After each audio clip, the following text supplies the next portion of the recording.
My name is Garrison Hollinger. I have an interior design firm in Portland, Oregon. I'm here all day. Hope that works out for you. How are you doing? And I'm really thrilled to be moderating this next panel. Also, just want to make sure that know that you are here at the KBIS Next Stage, sponsored by Samsung and Decor. But I'm moderating this panel. We had an amazing session called KBIS Disruptor this morning with Judalyn Cassidy, the activist responsible for the Tools and Tiaras program. If anyone was here for that, it was fantastic. Did anyone make it? You did. Thank you for coming. But I was thinking about these ladies that I'm about to bring to the stage, and they are all disrupting in their own way. That's why this session is entitled Business with an Edge, how brave K&B pros are doing it their own way. Come on up here. Joining us today are Nareed Saeed, owner, creative director, New Interiors, and president, NKBA Northern California chapter. Lauren Schulte, president, owner, principal, kitchen designer, Monarch Kitchen Design. I love it. Applause. Crystal Hackle, owner and principal designer, Inspired Haven Design.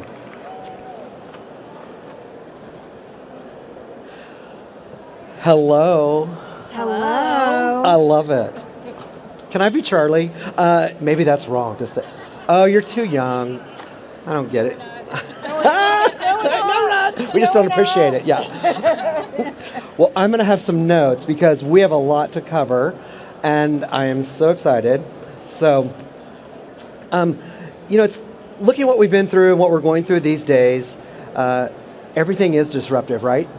And pandemics, first recession in 40 years, AI, Web3, global warming, it has us all challenged. With all the volatility and the change, we wanted to explore how some of our savvy, inspired design pros are navigating the landscape. All of these participants were part of the NKBA Women to Women Conference this summer, and it was there that they shared their lessons learned, as well as inspiring stories of facing adversity and how they don't just survive, but rather thrive. Oh, I love that. On challenges and change. So those of you in the audience, make note of your questions. Hold on to your questions. We're going to do some Q&A at the end. And maybe you'd like to share your story too. Before we begin, let me ask each of you to share a bit about yourself and your firm. Go ahead. Hi. Hi. So my name is Nareed Saeed. It rhymes. Thank you. That's all right. Do you know my last name? There, we're fair. Even. Oh. So, he before we came on stage, he said to, poke him a little. So I did that for fun for all of you. That's hot. My name is Nareed Saeed. I am the owner and creative director of New Interiors. It is a bi-coastal, full-service interior design firm. I live in Berkeley, California, in the Bay Area. I'm originally from New Jersey, so half of my client base is in California and half is in New Jersey. I go back and forth every month, and I have 3 children, twins who are 9.5, and a younger one who's 14 months younger. He's 8 months old. So that's my life. We have questions for and you. I'm also the president of the Northern California chapter of the NKBA. So that's me. And some fans, Lauren. I'm fans of everyone. Oh. Lauren, go ahead. Hello. So I am Lauren Schulte. I own Monarch Kitchen Design Studio. I am located in Buffalo, New York, where it is always cold, but maybe not as cold as here. So what I did when I started my business is I felt like there was a disconnect between sales and design, and I wanted to create something where clients felt like they were being heard and had a place where they really wanted to enjoy the whole entire process. So that's how Monarch got started. Great. Thank you, Crystal. She's Lauren. I'm Crystal Hackle. I am the owner and principal designer at Inspired Haven Design. I'm in the San Francisco East Bay, particularly the Livermore Wine Valley. And Yeah, okay. I'm a certified kitchen and bath designer specializing in residential remodels, and I'm really passionate about helping busy executive moms transform their homes into spaces that they love, that they feel good in, and that supports them in all the roles that they play, so that they can be proud to have other people over and just be that much more amazing. Yeah. That's me. I love it. You've got it down. Yay. Great. Well, thank you all. And so we're going to get started. Again, I've got some notes to make sure we hit all the points. Lauren, when we spoke earlier, you mentioned you wish you had taken more time during the pandemic to attack some opportunities. I think you mentioned you recently got your women-owned business certification. Tell us what inspired you and why does that matter? Well, it's difficult because a lot of times you won't be invited to the table for some really, really big, great opportunities. So what I wish I would have done during COVID was spent some of my time more not being nervous about what was going to happen next, what was going to happen to my business, but enjoy the slow time.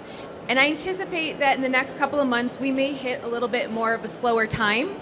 So I would say if you have the opportunity to write down the things that you thought you'd like to do that when you find that you maybe have a little bit more time. So I decided to do the woman-owned business certification in New York State, which is probably one of the hardest states to try to do anything in. And it was really important because what it will allow me to do is, by law, at least in New York, I don't know everybody else's state, but they're Fortune 500 companies, larger design developers, and the state is required to use 30% woman-owned businesses, required. And they are not meeting that by almost 20% because there's not enough to pool from.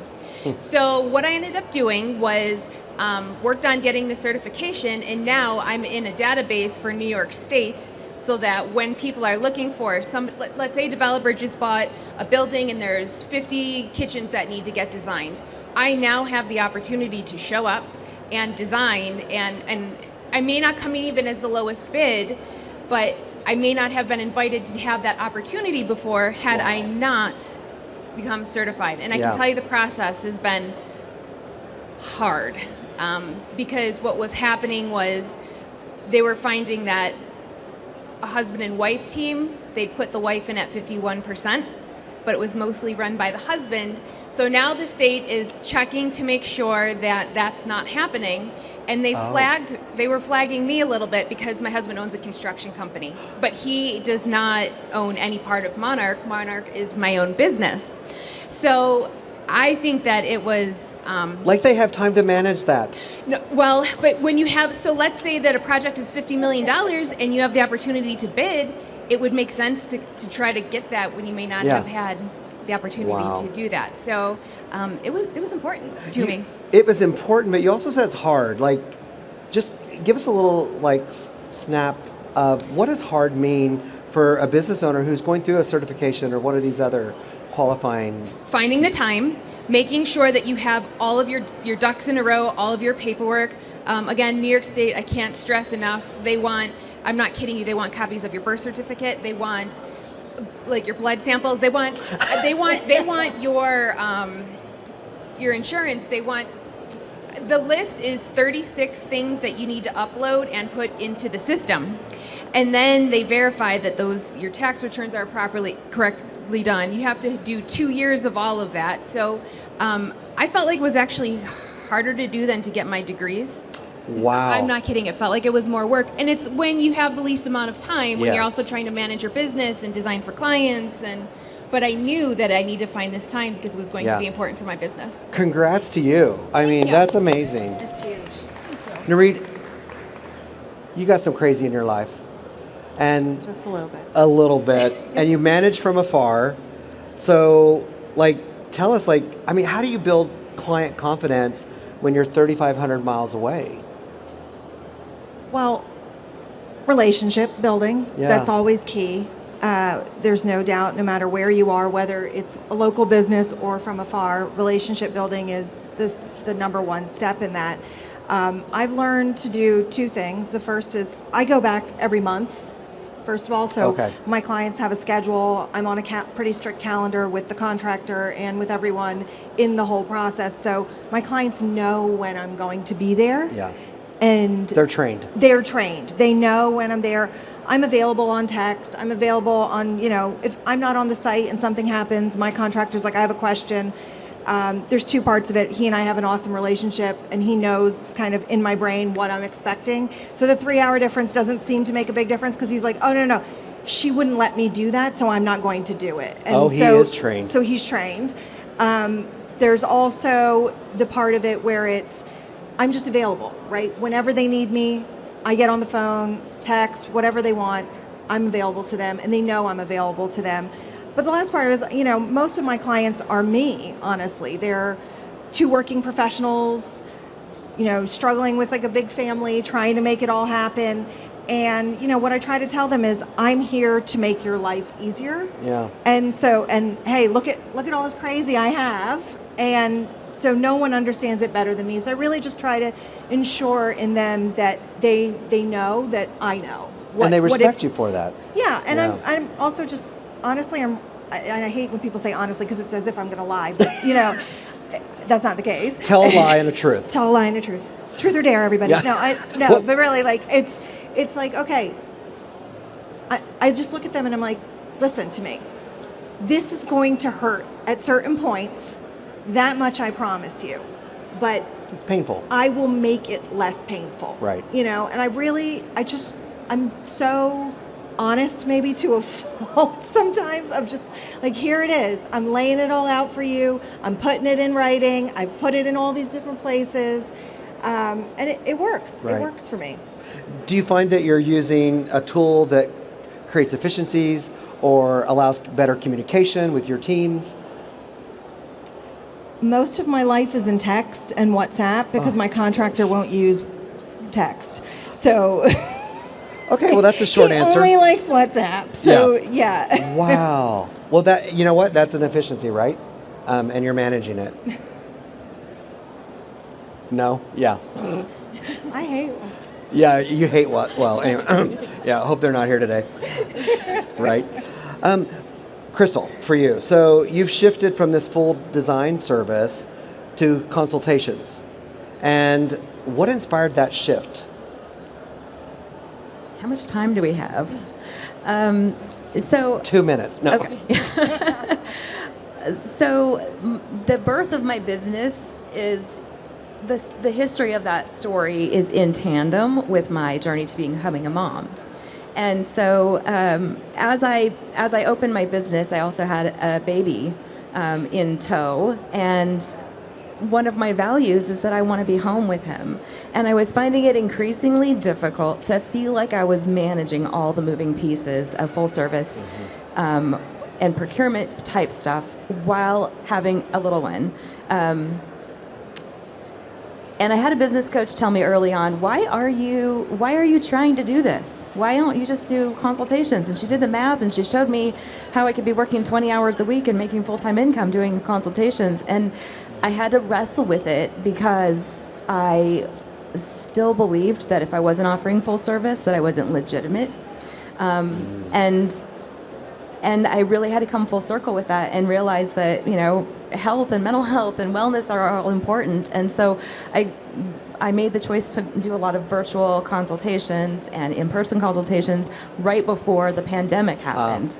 And that, I was already working from home with a baby at home and sometimes having him on my lap while I'm drawing or, having him burst in during Zoom calls and ask if they can see me and sticking his tongue out. So, it became normal. It became part of the conversation. But early on, it was something I wrestled with and wondering if I was legitimate. But once I embraced it, it's really opened doors for me. Yeah.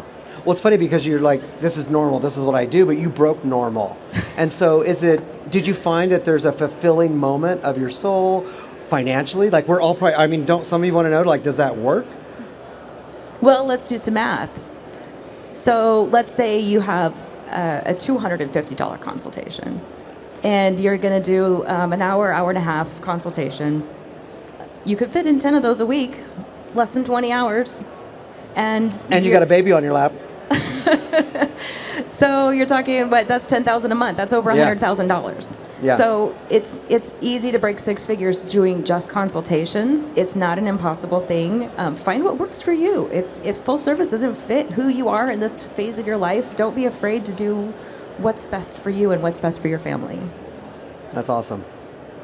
Nurid, you mentioned that in our prep call that another positive step you took was hiring a business coach. And how has that changed your personal and professional life? Well, I also struggled during the pandemic because up until the point I had only moved to California 4.5 years ago, and I was already programmed out in New Jersey a year and a half. Right. So I was kind of like, well, I don't really need to work here. I can just get on a plane and I'll live here. And so I went back and forth. And then the pandemic happened. I mean, I was on a plane on March 9th, and then all of California shut down on March 10th. So it was bananas overnight. My whole business model shifted, and I realized I had to. Well, no, I actually now have to work in California, and because I can't get to New Jersey. And then that made the process of writing your goals, which is something I come from a corporate background. I worked in fashion and retail for over 15 years, running businesses and large brands, and so I always wrote my goals. Of course every you did. year, and I was like, okay, I'm going to do this.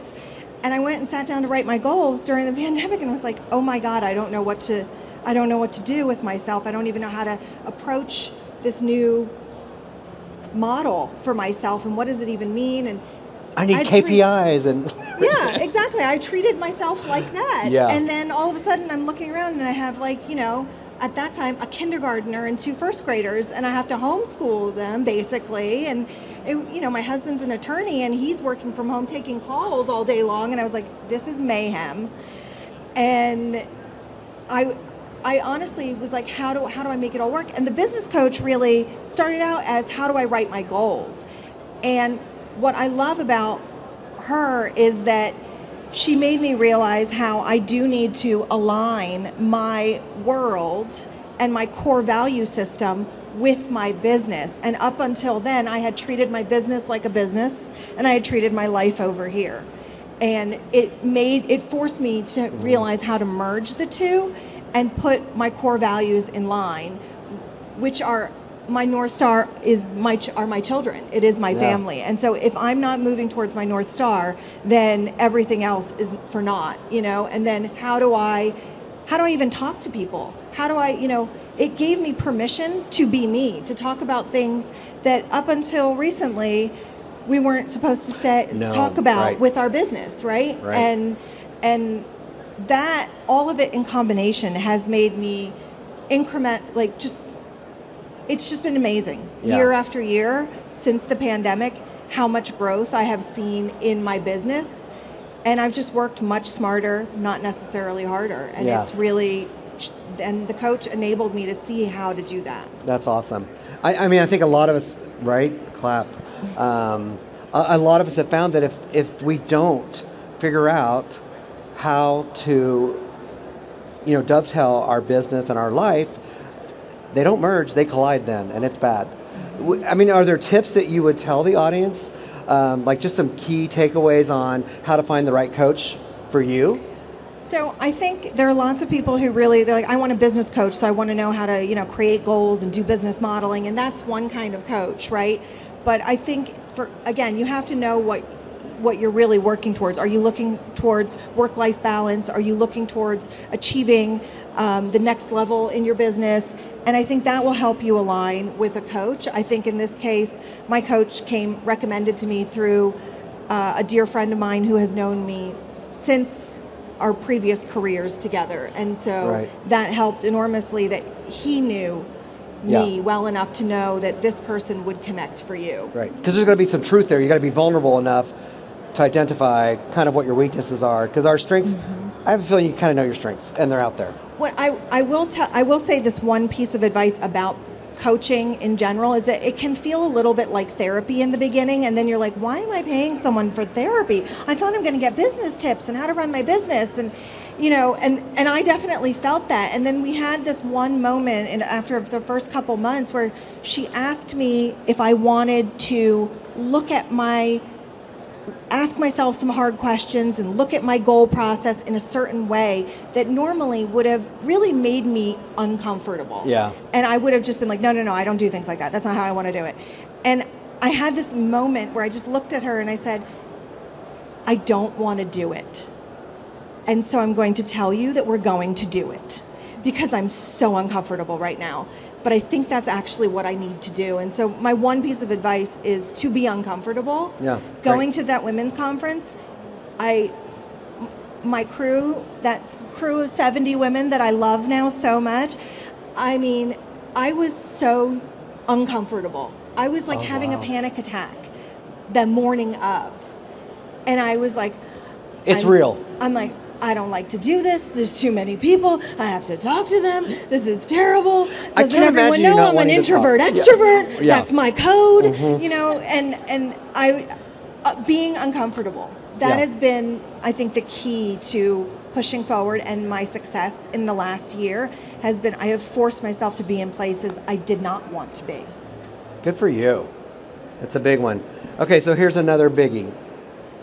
What does success look like for all of you? Lauren? I think success is the ability to create the life that I want and still do what I love to do. And you know, it's not a dollar amount. I want to say that it's your personal freedom, the ability, you know, to close up shop for a week, to come here and speak and go to Vegas, and if I want to hang out with some friends, I could do that. But I also want to create a space where my clients love to refer me. They love my, you know, what I do, and make them really happy as well, and help them live best in their spaces because they're in their homes. So to me, that's what success looks like. Yeah, it's kind of daunting to be able to share that with someone. Like, we're closing for a week. It is, but my clients almost feel like friends. Like, sometimes it's almost hard for them to understand that I am here on a job, not to go get glasses of wine or whatever. So when I told them, I said, listen, I'm going to Vegas. I'm going to be shut down for a week. Yeah. They were like, all right, have a good time. We'll connect when we come back. Right. And so it's about building relationships as well. It is, and that's lasting. Crystal, for you? I would say that it's very much the same as what Lauren has just spelled out, that to have that alignment between my business and my home life, that I don't feel like there is so much to do that I'm going to choose who I'm going to disappoint today. That's how, strong. Right? I mean, that's how things were in the beginning when I was trying to do too many things and for too many people. So without narrowing down my niche, without narrowing down what I do, and I'm still doing some of the big projects. I'm just not taking on more than I can carry. And that has made a difference in my health and my mental health, and just my enjoyment of being home with my son and with my husband, and, you know, having a chance to go on vacation. That's what success is to me. Yeah. You know, being able to do what I love and also not hate it. Well, I think some of us need that. You know, it may seem like a simple statement for you and for you ladies, but I think for some of us, we just need to hear that again. So we're having the same thoughts, right? And so I think that's really important to share. And for you? I mean, it's the across the states. So I'm sharing this not to, or I'm going to humble brag. Okay. So I won an award and for Best Chapter President of the Year through the NKBA. And I was telling Bill Darcy actually last night that the best part of winning was not, like, I'm humbled and I'm honored to have won this award, but the best part of winning was that the ladies from first of all, my chapter jumped up and started screaming. And so it's that relationship, right? But then it was also all of the ladies from across the country who I met through this women's conference that I didn't want to go to, who are also chapter officers, started screaming, and I could hear them. And I was like, oh my God. And it was hilarious to me because I was like, this might be the best moment ever. And it's not about the award. It was like literally the realization that I've built these relationships in an environment that I was not comfortable in. And for each and every one of that is success to me. Like the relationship on that work front, on that volunteer front, on And then, with my kids and my husband and all of it, hearing my kids be like, "You're just the best mom." And I'm like, what? I was like, I won today. Oh. I won. That's it. I won. Winner, winner, chicken dinner. Right? That's it. Well, congrats on your award. And thank you for each of you for giving. I mean, it's a big deal to volunteer your time and to give back, to our industry. So I have another big one. What are some of the off-the-wall choices, decisions you've each made that truly helped catapult you to a better place? Look, okay, Lauren, that smirk, smile, it was a little protective, but you're vulnerable today. Go. All right. Well, maybe it's not sound business advice. I own a design firm, and that was the scariest thing that I've ever done. And I left a firm where I was making a ton of money that I would have made even more had I stayed longer, and I decided to leave. And it was the scariest thing that I ever did, but I would recommend the theme is making yourself uncomfortable. If you own a business, you're going to very rarely feel comfortable, and you're going to look for like the small pain versus the big pain just because you're always in a state of growth. And so when I left that design firm, they'd made me sign a non-compete agreement, and I had to quietly try to figure out how I was going to start my own company because they were sending me legal letters. So I ended up going to another place that was going to be sold. He was ready to retire, and I had to work for him for 6 months. That was the agreement. But then I started making him numbers that he had not seen in years and pulled off and decided he wasn't going to sell his business to me. And then I was left alone to try to figure out what I was going to do again. So then I purchased a building. That's called a confidence builder. No. I mean, I was so hurt. Like this whole process, I've been really hurt, but I continue to go. Then I purchased a 10,000 square foot building, and it needed $1 million worth of renovations. And at the time, they were giving out in New York State $500,000 of historic grants. I'm very good at helping Bill do grants and all that kind of stuff. So then COVID happened, and we didn't get the $500,000.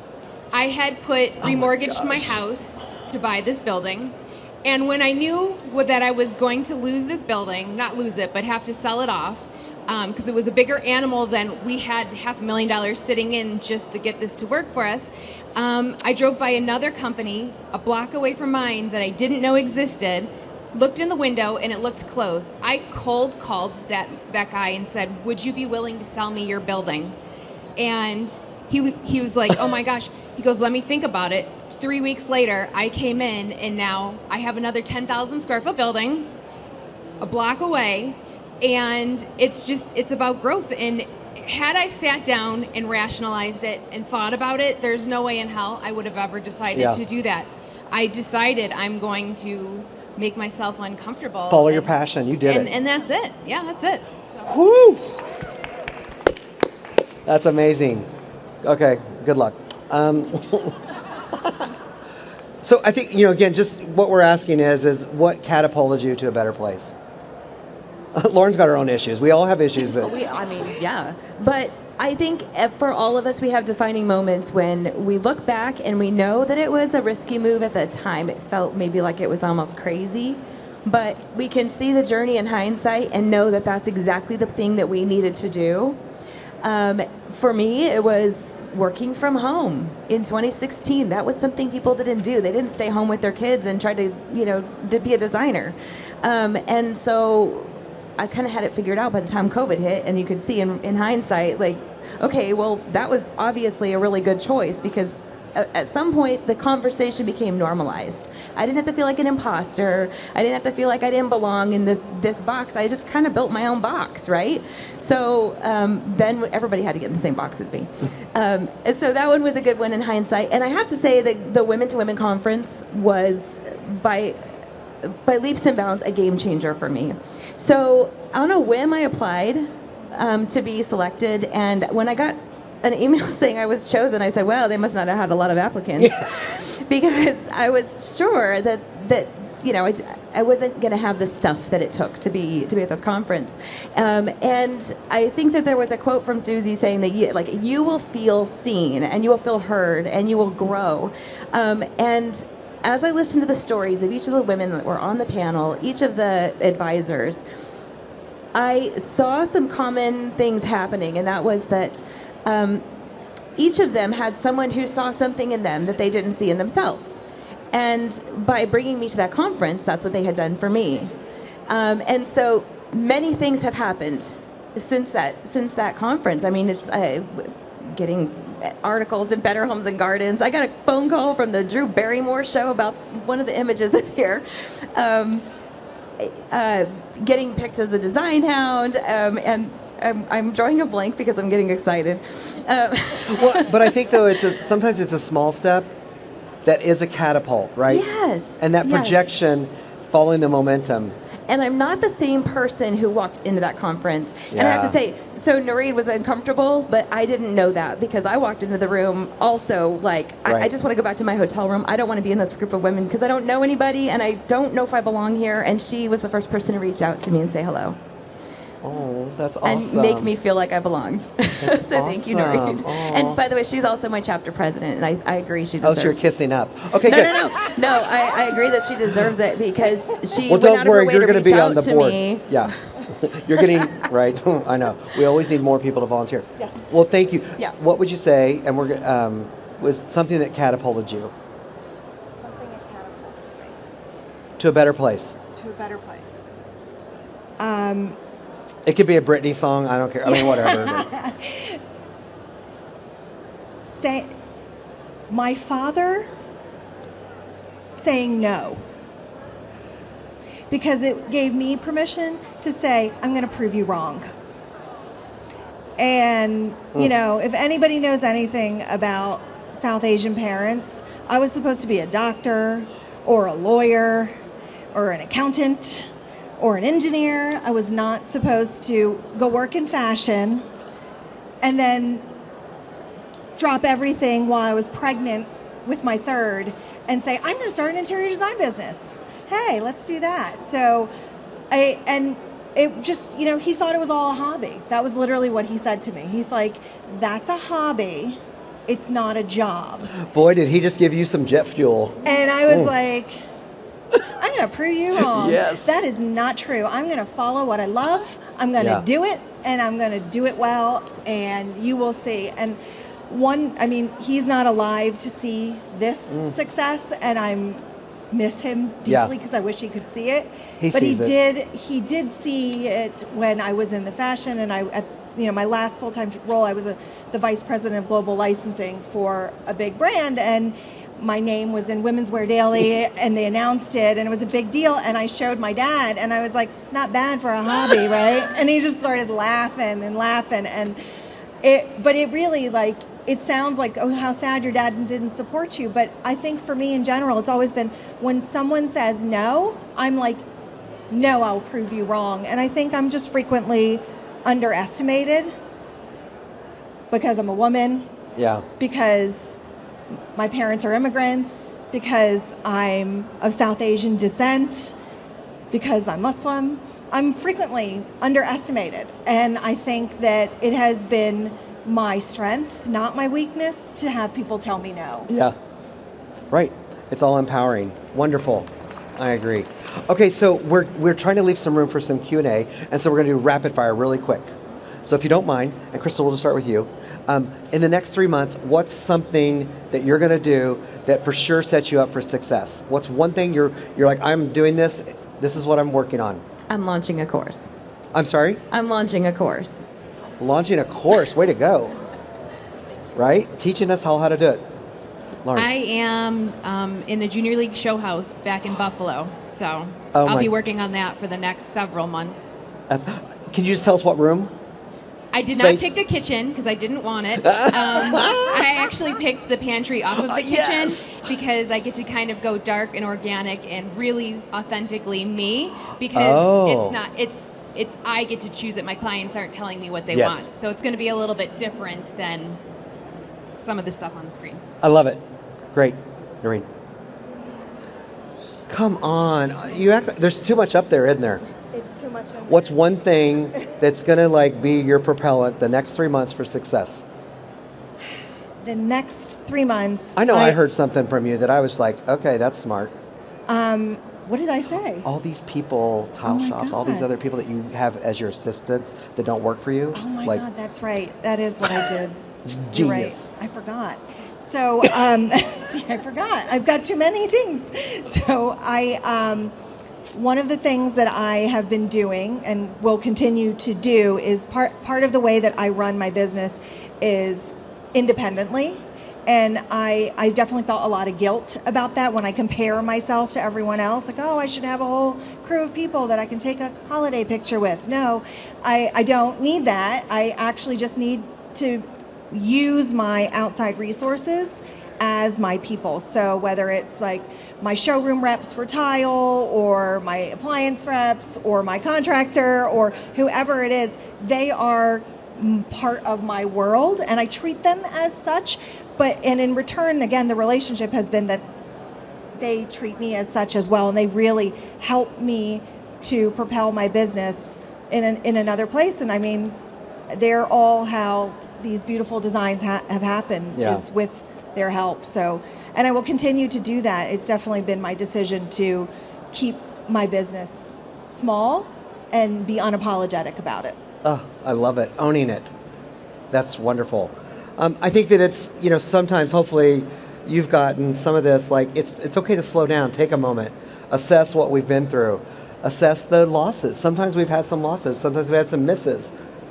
Lauren, you're crazy. I don't know how your shoulders are tall and proud, but we've all gone through things, right? And I think it's that re-examining and have the confidence, but to grab the new concepts and to make sure that we have ideas that are balanced with knowledge, right? It's the knowledge that we gain from others. Huge kudos to all of you. We have a few minutes for questions. We have a mic, and so we would like for you to wait for the mic to come to you. Any questions for these amazing panelists? Oh, yeah, we knew there's going to be one. Oh, this might be right at the front row. Hi, so it's not a question.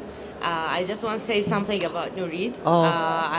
She's my president for the NKBIS chapter. Yes. And I posted on Instagram, I'm following her from one of the events, and I posted, I don't know, something that I'm going to KBIS, and this is my first time.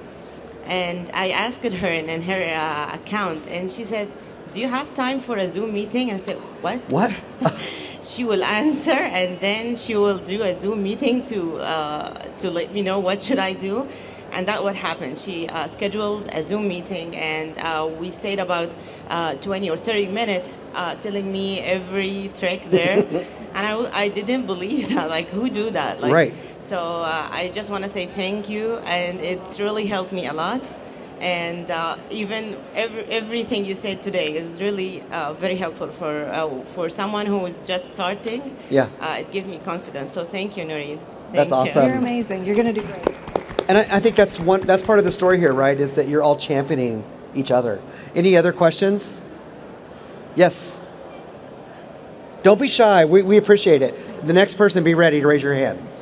I wanted to know, with what you're seeing for this conference, what is intriguing for what you're seeing for going ahead in the industry or upcoming things in the industry?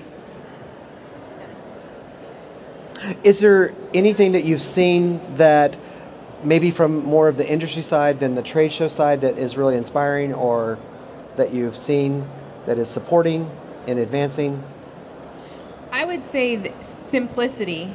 Like, you're talking about design trends, or are you talking about... Oh, everything. Okay, anything. Go. Okay, so for design trends, I mean, I would say very earthy, very organic, very simplistic, very light blonde woods. Elementals, mixing woods with metals, water, incorporating. People want to feel like they are, I don't want to say a spa because that's not the right word, but they want to feel like they are, in a deep oasis, but in their home space. So that seems to be more what's trending, I think. Anyone else? Favorite trend you're seeing? Yeah, I would agree. I think that we've seen a really big period of volatility And we need our homes to be an oasis and a retreat. And I think that our clients are looking for that, and they're looking to us to find ways to make themselves feel fantastic when they're at home. Again, organic, like lots of tactile, just texture, technology for the luxury touch, and some color that feels joyful and encouraging, but also just not too much. Wonderful. Another question. We have one more. Great. Second row. A lot of energy. She's like, I'm ready. I got this. Hi, good afternoon. My name is Sharon Washington. I'm with the Northern California chapter as well. And all of you touched on sort of being uncomfortable, or what I would also reframe as risk-taking. And I'm wondering, when you think about the industry that we're all in, what is one of your wishes for design when you think about how can the industry maybe lean into some discomfort, some risk-taking? What is your one wish for KBIS or NKBA or just design in general? Can I answer? My wish is, and it's because I think I'm a speaker and an advocate of equity, and what I did over the pandemic was get a certificate in diversity, equity, and inclusion so that I could actually speak in an intelligent way about these things, not just speak about it as my experience, which is one perspective, but for everyone, whether it's accessibility or any other, box that we are unfortunately all have to check our boxes. Is my hope is that I'm so heartwarmed by how much more I see inclusion happening. I want to see more of it. Yeah. And that's my hope and my wish Don't for stop. the industry. Just don't stop. Keep going. Because I think what's going to come out of it is exponentially more creativity. Because that's what happens when you bring lots of different people in a room together. Anyone else? What you wish more of? I think for a long time, the design world has felt like a very exclusive place to be. And my wish is that we could get uncomfortable enough to reach out to each other and encourage and inspire each other and connect with each other, because I don't want it to be a hashtag about, connection over competition. I want it to be something that we live out in our day-to-day lives. Thank you. Thank you, everyone. And thank you to the panelists. Thank you. Thank you. Thank you.